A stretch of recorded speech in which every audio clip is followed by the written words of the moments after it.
If you walk onto a car lot in 2025, it feels like everyone is trying to sell you a deal that you'd be crazy to pass up. Just $499 a month for this lease. Zero down if you finance today. Sign here and we'll roll your old loan into the new one.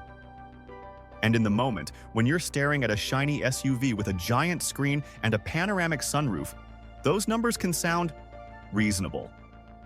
But here's the reality. The average new car payment in America is now pushing $750 a month, and the average new car price just crossed $50,000. At the same time, one recent analysis estimates the average American will spend hundreds of thousands of dollars on cars over their lifetime, close to what many people will spend on a home. So if you get this decision wrong, lease versus buy, not just once, but over and over for 30 or 40 years. That's the difference between financial stress and serious wealth. In this video, we're going to break down leasing versus buying versus financing in 2025, using real numbers, real depreciation, and real interest rates, not dealership marketing. By the end, you'll know when leasing actually makes sense, when buying or financing destroys leasing over the long run, and how to run the numbers for your next car so you don't get trapped in a permanent car payment. Let's start with the big picture. How much cars are really costing people in 2025? Most people think of their car as a monthly payment. If I can handle $500 or $600 a month, I'm good. But the total cost of owning a car is much bigger than the payment. In 2025, when you add up payments, insurance, fuel, maintenance, registration, and repairs, the average American is spending around $11,500 per year on their vehicle. Multiply that by decades of driving, and multiple studies land on the same conclusion. Over a lifetime, the typical American can easily spend $400,000 to $900,000 on cars and everything that comes with them, depending on how often they buy new and what they drive. Meanwhile, new cars are depreciating monsters. They lose around 20% of their value in the first year, roughly 30% by year 2, and around 55 to 60% by year 5 on average. So every decision you make about how you get that car, leasing it, financing it, or buying it outright, is really a decision about how much of that depreciation and interest you're choosing to eat. Now let's quickly define the three main paths, in plain English. Option 1. Paying cash. Paying cash is simple. You bring money, you buy the car, you own it. No loan, no monthly payment, no interest. You can drive as many miles as you want, modify it, keep it for 15 years, or sell it tomorrow. The trade-off? You're dropping tens of thousands of dollars into something guaranteed to go down in value, and you're giving up what that money could have earned if it stayed invested. Option 2. Financing, a traditional auto loan. Financing is what most Americans do. You put some money down, borrow the rest at an interest rate, today around 7% on average for new cars and higher for used. Make fixed monthly payments for 4 to 7 years.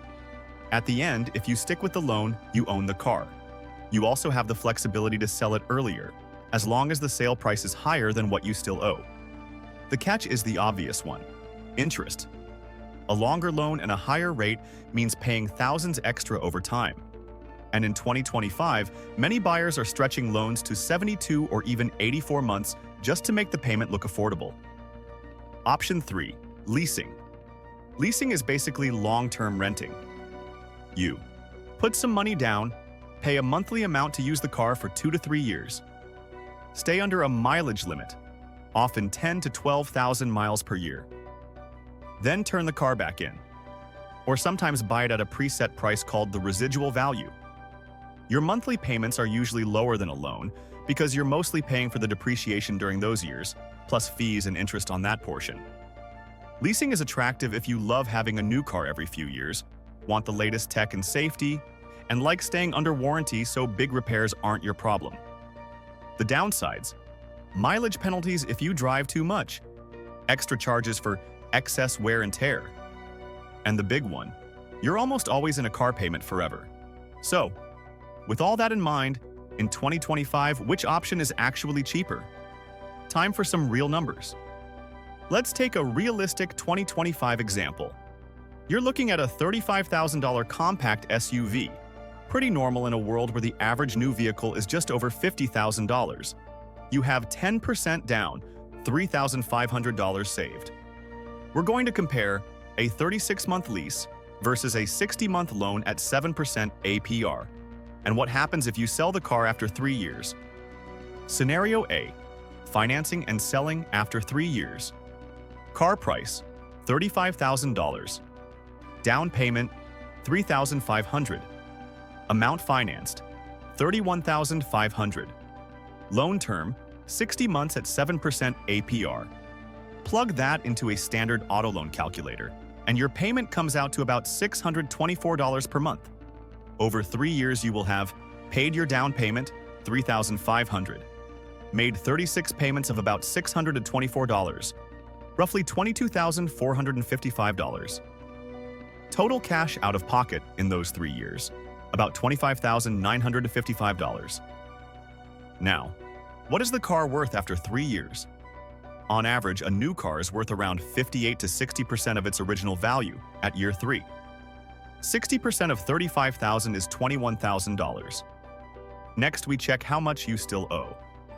After 36 payments on this loan, you would still owe roughly $13,900. So if you sell the car for $21,000 and pay off the remaining $13,900, you walk away with about $7,100 in cash.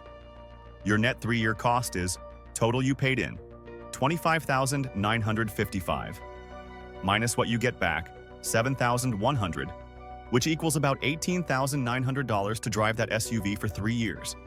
That's roughly $6,300 per year of real cost. Scenario B, leasing for 3 years. Now let's look at a standard 36-month lease on the same $35,000 SUV. Assumptions: same 10% down, $3,500.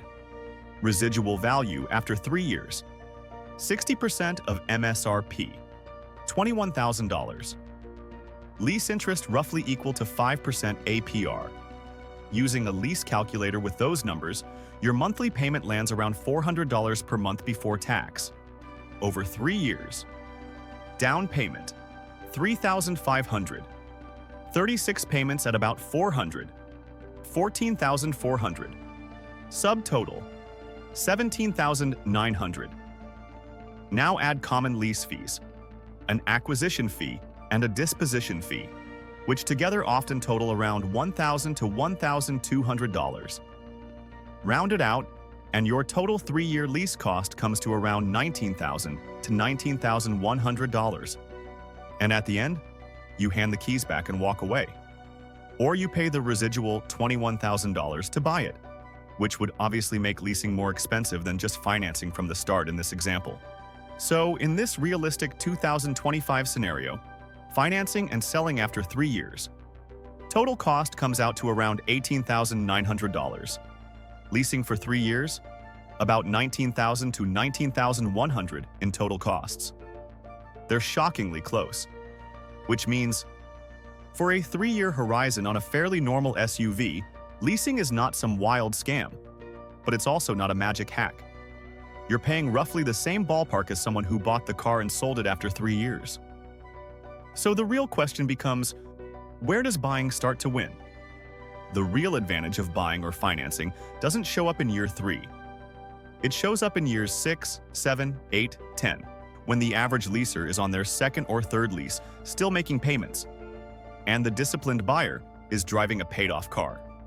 If you buy a solid car, keep it for 8 to 10 years, maintain it well, and skip the constant upgrade cycle. Then you're spreading that same giant depreciation hit over twice as many years. Remember, most new cars lose around 55 to 60% of their value in the first 5 years. After that, depreciation slows down. And if instead of buying new you buy a 2 to 4-year-old used car, someone else has already eaten that steep first chunk of depreciation, which makes the long-term cost even better for you. If you buy at $35,000, drive it for 10 years, and then sell it for $8,000 to $10,000. Your annual cost of ownership drops dramatically compared to cycling through leases every 3 years. There's also psychology. Once that loan is paid off, your cash flow explodes. That $600 to $700 a month can go straight into investing.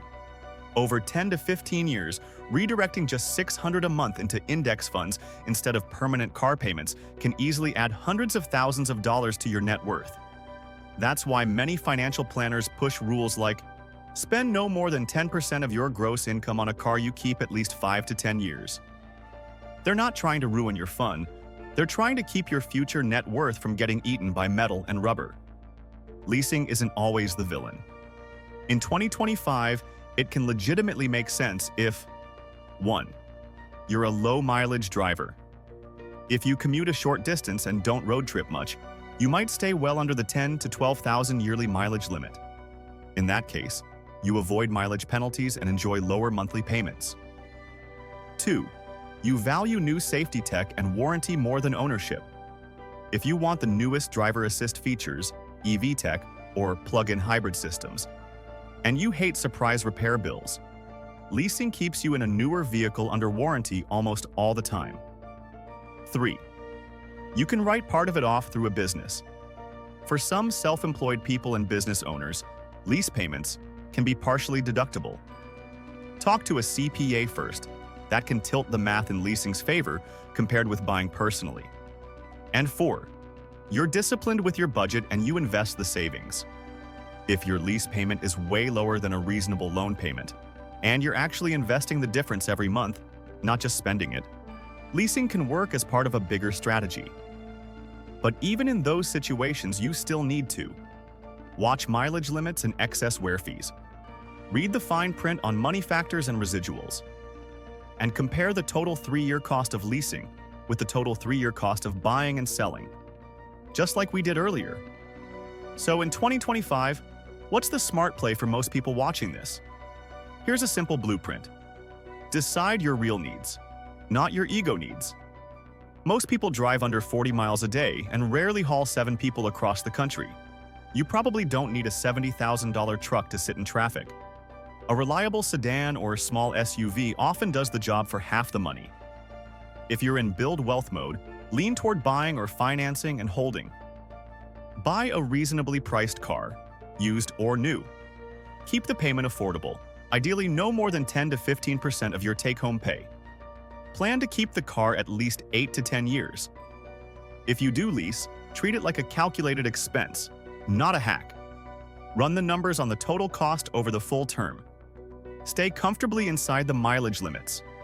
Set a rule: no rolling negative equity, and no continuous lease forever without a clear plan.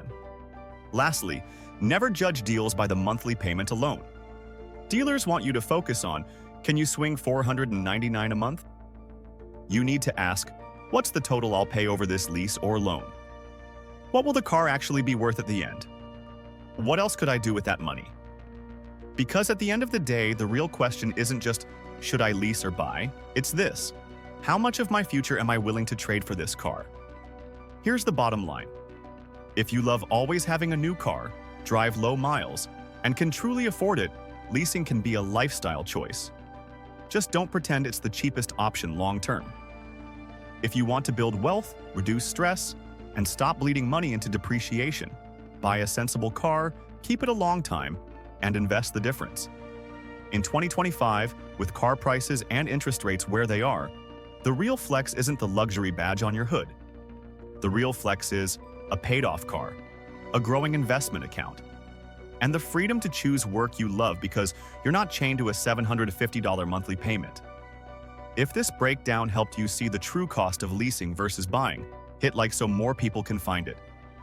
Drop a comment with how you got your current car, lease, loan, or cash, and what you do differently next time. And if you want more whiteboard deep dives on money, psychology, and real-world decisions like this, make sure you subscribe. This is Mindcraft, where ideas become action, and action becomes your future.